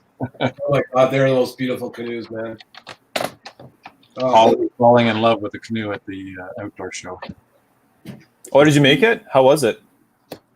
I enjoyed it. Like I was a little bit skeptical at first, but I enjoyed Kevin Callan's chat. I enjoy him as a person. I enjoyed there's someone else that spoke. Oh yeah, the Northern Scavenger guy, the brothers spoke. And they were there too. Nice. Yeah, and their stuff's amazing, right? And I like the guys that I got a really good impression of him as well. David Lee spoke. He's a guy that's been around for a while. I've known him for a while, and he spoke on. Actually has a series on Kopka. That's fun to watch, but his presentation wasn't very good in my opinion. It just seemed really safety water. Yeah, it was safety, right? And it was just wasn't very good. And then Camper Christina, you may know her on YouTube. Hers wasn't that great either. It was just basically better video. Like I said, the Northern Scavengers did one, and they did Wob last year as well. I'm not sure if you guys have a chance to see it yet, but so it was really cool seeing them and listening to them talk about the trip, and also just it was nice to see the Bell canoes there because I've never actually seen one live before. So, and they're just beautiful canoes, North Star and so on. They make them down in your area, Chris. Yeah. So we were talking. Because I'm looking for another Winona, but looking at these, wow. So, but it was good. It was a good showing. So, I think Kevin Callan's always really good. So, I like his because the canoe community can get pretty snobby and purist and so on, and he's just really relaxed about it, and I like that approach. So, we had a fun conversation. So it's good. Tim, what about you? What do you think? Yeah, pretty much what you said. I think Northern Scavengers, just to clarify what Paul said, they didn't talk about the Wabakimi trip in the forum. They or in their show, they talked about a trip they went to Labrador. Beautiful picture. Boreal to Barren Lands. Yeah. Yeah. Beautiful photography. And they have a movie coming out. They showed a preview for that, and they're upping their game for professionalism and showing what they did compared to what they've shown in Wabakimi. Really impressive. I mean, pretty impressive. Yeah. So before I forget, so Chris, while you were away, Ken mentioned that he's going to look at the university. I think he said the university in Sudbury, because they have they rent canoes as well, and there's an potential opportunity to get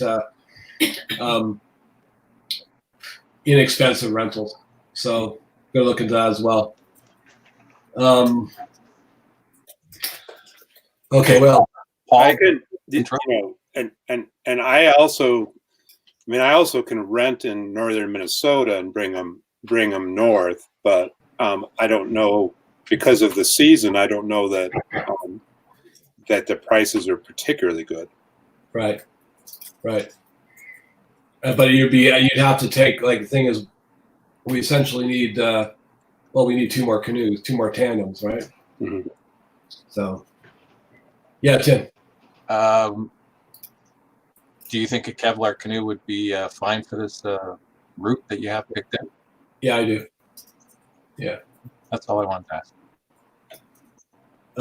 Yeah, so I did talk to, it's a good question. So again, that answer is based on conversations I've had with various people, that a Kevlar tandem is fine. It's not fine for the Kopka though, Tim, but yeah, and then you'll see many people just going up with Kevlars. And then the answer is yes, even more so now, given that we've altered the route somewhat to avoid Allen water, the fast water there. And as earlier discussed, everything's portageable, lineable, or trackable, right? So I think we're fine. What else here? Talked about the shuttle being 300. Let's try to move through stuff. I think, is that it, Paul? Tim? We bring a canoe, double barrel, double carry. Oh, another thing, I'm just looking at my notes really quickly, Chris. At one point, when you're able to put the menu together, we can kind of get an idea about fuel as well, like how many fuel canisters are we taking, that kind of thing. I think that's all I've got. I don't see anything else that's coming up. So, one more thing. So, Zach, and I'll let you know about this later. If you can, and Chris, if you can take a look on lighterpack.com, we have a link there that lists the equipment and gear that we're taking. I'm going to start refining it just based on this discussion alone. But if you guys you can just do a data dump of all your equipment, if you think that's helpful, so that I was going to ask if there was a system like that, because it seems to me that that's the best way to solve that. You have a group of people, multiple equipment types, like reading it is so much faster. Yeah, I was wondering. I thought that would be.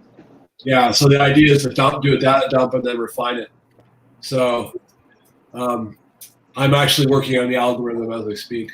So look how proud he is. That's right, you know. So, but I want to I'm going to just do it a little bit based on what we talked about today, but I'd like to do that down the road. Yeah, so I think that's, there was one more thing. Oh yeah, so I mentioned lighter pack. And sorry, just moving through this really quickly. I think that's all I got. That's it. So I'm thinking like we'll have another video chat in a month from now, and just touch base. Yeah, I'm not sure about you guys, but work is really picking up for me now. It's getting really intense. It's going to be a ridiculous summer for me. I'm in the same boat. Yeah, you're in the same boat, right? You're in software too, right, Ken? Yeah, I am. Yep. Yeah. So it's really getting insane now. So I think month is up. Sorry, Chris? Yeah. I'm approaching the midterms, and so I'm really hectic right now. And then we have a break, March 7th through the 15th. So during that time, I'll do some work on the menu. Cool. and present some options, so that it'll be easier to think about how we pack everything. And then we'll build a shopping list, and I'll start to compare prices and volumes and so on. Cool. Okay, awesome. Hey, Paul, with the revised route, are we looking at 2 rest days? We're actually looking at, we're looking at potentially 2 rest days, Ken, potentially. I qualify that because on days, do you want me to switch? I can switch to the map quickly if you like. Sure, yeah. Okay. So I'm also thinking about my breakfast and stuff. And if we're having a day at camp that we're not in a rush, I might try to make up a nice bannock or something like that for breakfast. Nice. Yeah. So let me just let's go over to the map. I'll show you. Did you go, that? I think he did before he muted, yeah.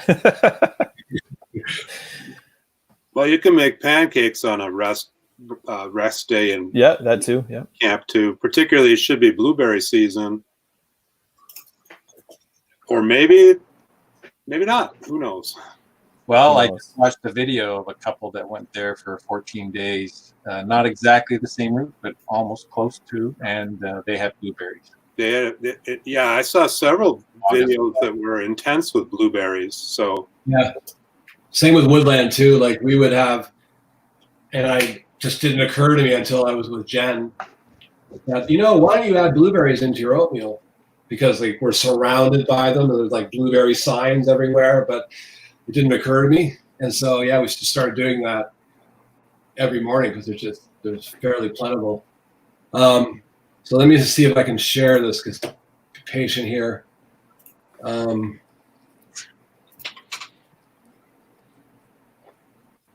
my dog hasn't had enough walking today, so you notice she came to get me. How old is she? She'll be 11 in May. And she bugged you for a walk, huh? Yeah, she came and found me in the attic of where she never goes. Yeah. Now she's lying down behind me in protest.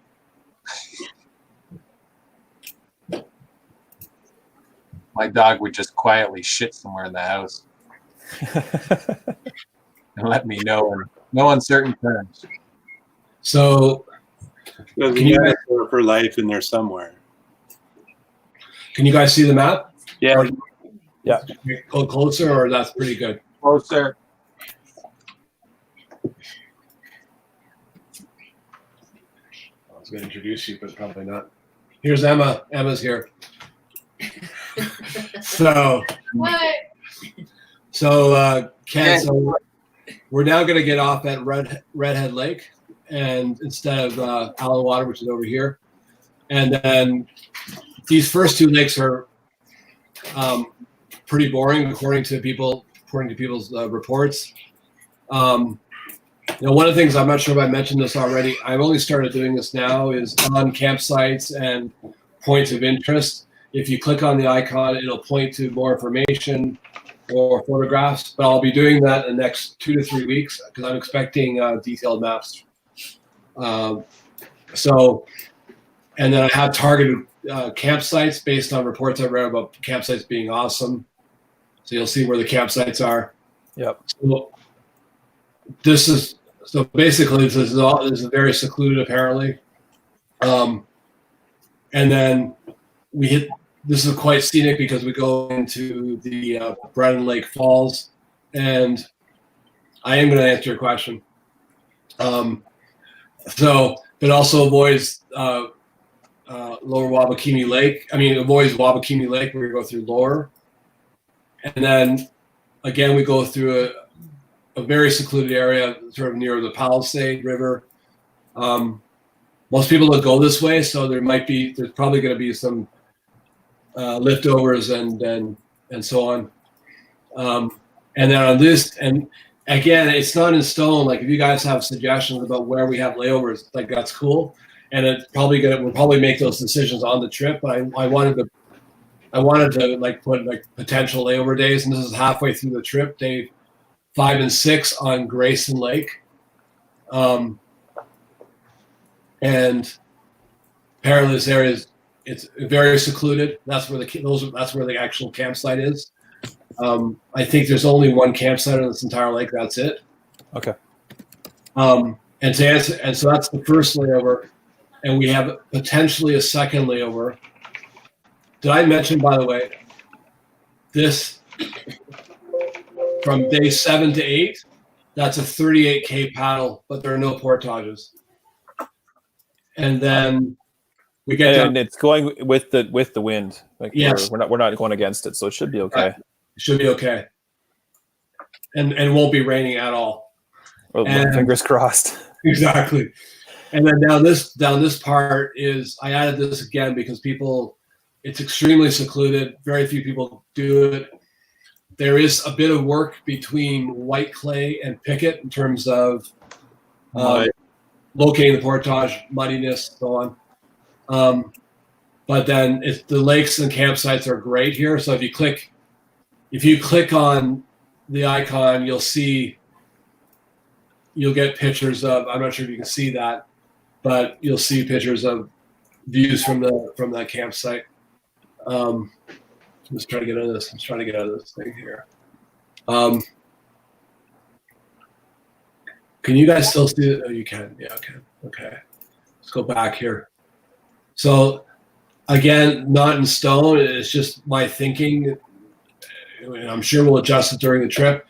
Is we have a second layover on Cliff Lake. Not sure if you guys can see that. Mm-hmm. And again, it's heralded as like an incredibly beautiful lake. Obviously, cliffs and tons of pictographs. In fact, it's purportedly the highest number of pictographs in Ontario. Oh, wow. And this is and I'm not sure if you can see this. This is, well, you probably can't. If you click on the link, you'll see a view from the campsite. So I don't think you can see it actually. So yeah, so that's it. So two layovers right now. And if we run into trouble, then we'll sacrifice the layover day, obviously, right? Yep. Yeah. So I think, like I said, I'll be developing that over the next few weeks. Take a look at the links. There have been amazing people in the community helping out. People have been doing that area since the late 90s. Guy's written a book on the area. He and I have been chatting. Project Wabakimi, getting all their maps, all their detailed campsites, everything in the next few weeks. So it's quite cool. So yeah, actually his name is Mike. The guy who wrote the book on the area is Mike Nitzer. He's from Wisconsin. So it's usually Americans for some reason. So yeah. So I have to tell you kind of funny story.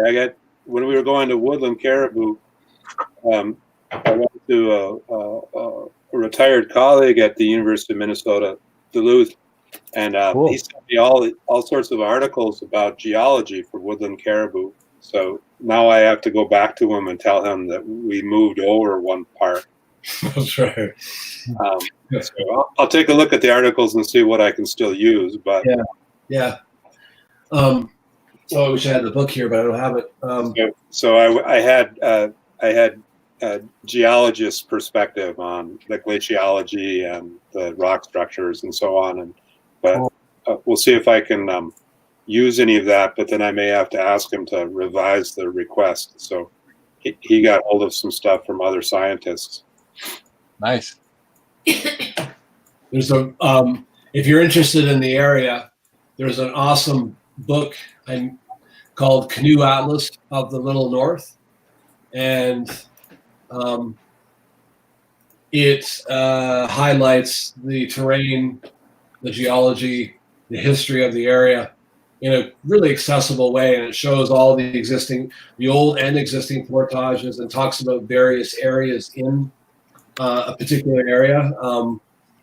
And it's also based on section maps, which I've been actually getting from people who have been in the community way before, for people in Ontario, way before Mike Harris government. And so all the historical portages and campsites, it's very cool seeing those. Like they're literally sheets with marked campsites, and very cool seeing that.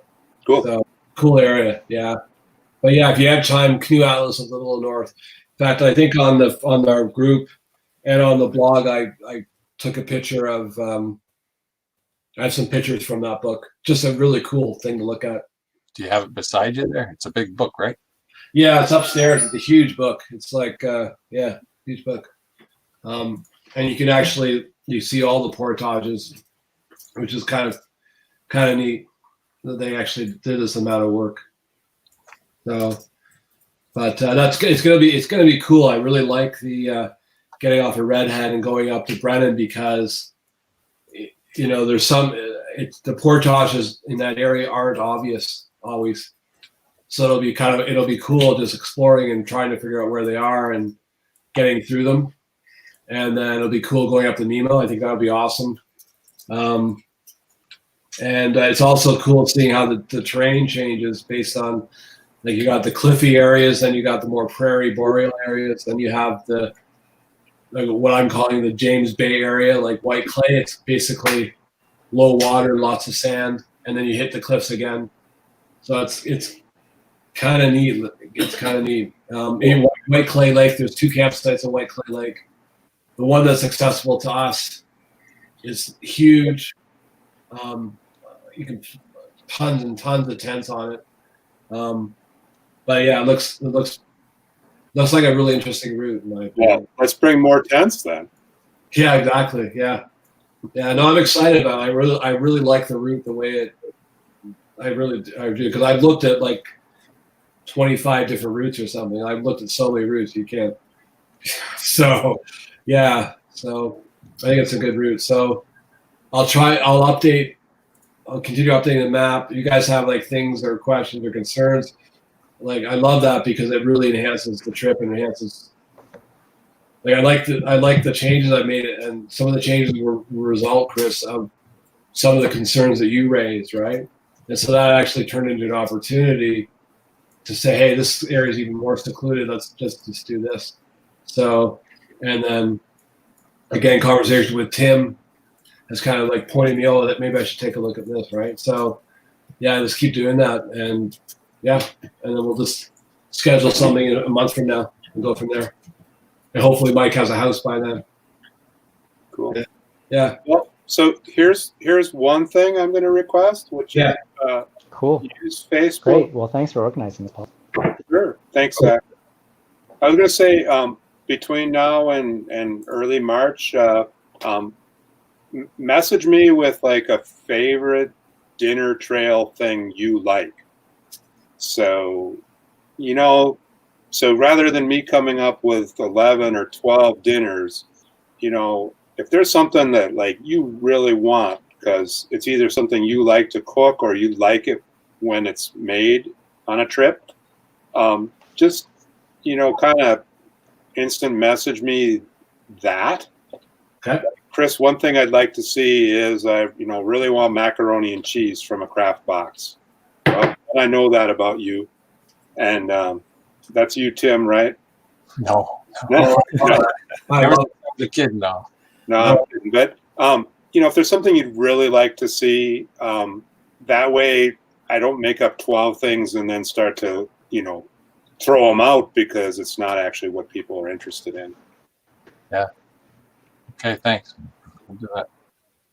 Paul, I had thought of something. Just give me a second to think about it. So I'm just going to mute you now. What? I said I'm just going to mute you now. Oh yeah, and now I remember what it was. Can I say? Ken, are you the one with the tightest schedule as when you have to be back home from the trip? Not necessarily the tightest schedule. Just I was trying to balance my vacation days. Yeah. Okay. Yeah. I just wanted to know if there was any flexibility for an extra day because of weather and how much we got to travel. You just want to know. Yeah. If it happens, it happens, and yeah. I mean, you don't expect to do a nearly 2-week trip with no delays, right? So yeah, anything can happen. And you, Chris? So our day coming off the trail is a Saturday? Yeah, it's a Saturday. Yeah. So I think, I've got some room because while I might have to do something on Monday at campus, if I wasn't available, I wasn't available. Okay. And of course, my advantage is that I'm going to be within 7 hours of home by car with a break for a meal. Yeah. Whereas you folks aren't. So I'm okay that way. Yeah, we're about 14-ish hours to Sudbury, and then for Mike, it'll be another hour and a half, I guess, to maybe 2 hours back to his place on the island. Yeah, I think the only thing we need to do is we need to communicate with folks back home that, you know, when is the sort of concern level get raised? You know, is it 24 hours after the expected takeout time? Yeah. You know, that somebody might be thinking, well, where are they? But we can talk about that at a later time too. But can I just talk? We do have the spot devices too, so whoever is set up as the emergency contact for that, if they know who our spouses are, and they can just send out a message to them saying, hey, yeah, they contacted me and everything's good, they're just winded for 2 days, well, at least they're in the loop, right? Yeah, exactly.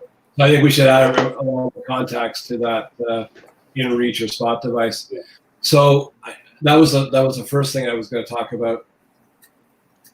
Zach, what's your thought about it? So I'm a bit out of context because, again, I can't hear anything Chris has been saying. So anytime it's a conversation.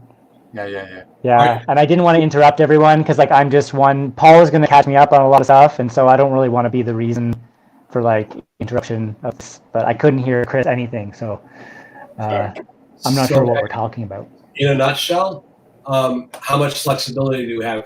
Are you open to adding one more day? Oh, moved on. Yeah, the flexibility. I'm super flexible. Okay. So that being said, right now, I'm self-employed. Out on Saturday.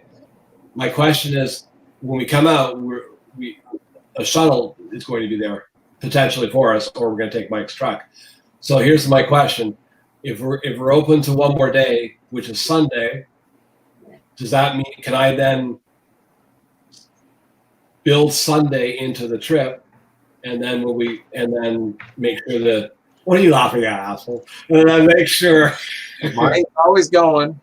I know. No, this is actually very practical. Do I build that into the trip? Yeah. Like, what do I do? What do you guys? Where do you guys come? If we're open to one more day, do I build that into the trip? I don't remember. I don't recall what my Monday schedule was. You know. I don't know that I can purposely skip it. I'd have to check. Okay. So I would like to keep Sunday as a driving day if possible, but I didn't hear you, Ken. If we can keep Sunday as a driving day, that'd be great. Pure driving day, yeah. Okay, Yep. So then I'll just stick to Saturday. Is that okay with everybody? Yep. Okay, so then we have 2 layovers still, and if things get shitty, then we still have the 2 layover. We have 2 days to sacrifice, right? Or use, or whatever. Yeah, because we have those rest days. Yeah. Yeah. Okay. Cool. What was the name again that the lake we're putting into? Redhead. Redhead. Okay. Yeah. East of Allen Water. Yeah, there we go. I see it now. See it? Yep. And yeah. So that's. And you're right. At the takeout to the train station, we're looking at about an hour. It's 50 kilometers between the 2 spots. So if we're going to leave Mike's truck, we have to just keep that in mind. It'll be about 2 hours for time. 2 hours, exactly. Yeah, exactly. So definitely, Mike's truck would be the ideal. Yep. Yeah. And I don't know that we can get any further. I don't see any river systems or anything like that. So. When you say you don't know, just a heads up. So my vehicle would be available for at least 1 canoe, and it would seat 4 people and gear comfortably. It's a Ford Explorer. So if that was one of the vehicles that we went up, so just so you know, that if that helps with shuttling gear and people, okay, because it has to be somewhere up there. Mm-hmm. Yeah. Is that what you said, Ken? I didn't catch what you said. No, I was just looking at. I'm on Google Maps at the same time because I can do the route options for roads and whatnot. I'm just trying to see if there's any other rivers that might get us a bit further south that still connects to a road, but I don't really see anything. Yeah, that's it. Yeah. From there, anyway. Now the next one, as far as I know, is Little Caribou. Actually, no. Yes, Little Caribou, and which is like 5 kilometers from Armstrong. But the problem with that is that we'd have to change the entire route to get to Caribou. Yeah. Yeah. Yeah. Okay. Okay. Cool. I think this is awesome, guys. I'm just really excited now. So I'm kind of more excited now because I know the route, and so I'm able to focus a bit more. And I kind of know the area and so on, and so I think it'd be an awesome trip. So we've got the details to work out now. I think everything's going nicely. So just have to enroll Zach in a few canoeing courses, and we'll be good. He didn't hear that. Trial by fire, right? Exactly. No, Zach was on the awesome. lake. I think we lost Zach, but Zach was awesome to paddle with. So he was good. So you worked hard. You were in shock half the time, but you worked. I'm willing to put in the energy, man. I'm gonna get there. That's all I do. It was good. So yeah, it was a good trip. So, but I'm telling you, Zach, this will be so much different in many respects. It'll be easier than Algonquin because it's much flatter. So yeah. I'm really excited just to see parts of like Upper Ontario because it'll be my first time. Now, if we can see a caribou, that would be awesome. That would be neat. Yeah. I've been up to Woodland, and I've only seen a caribou once, and I was with Jen. But yeah, so okay, that's it for me, guys. I don't know if you guys have anything else. No. Okay. Really happy to know all this though, and know that we're in good hands. We'll see. Thank you for your work. Thanks, everyone. Thanks, guys. We will see. Good night, guys. Send me references. Yeah, we'll do. Guys. Cheers. Thanks, Chris. And Chris, Zach, Paul. See you guys. Oh, See you, Zach. bye, Chris. Sorry I couldn't hear. I don't know how to turn this thing off.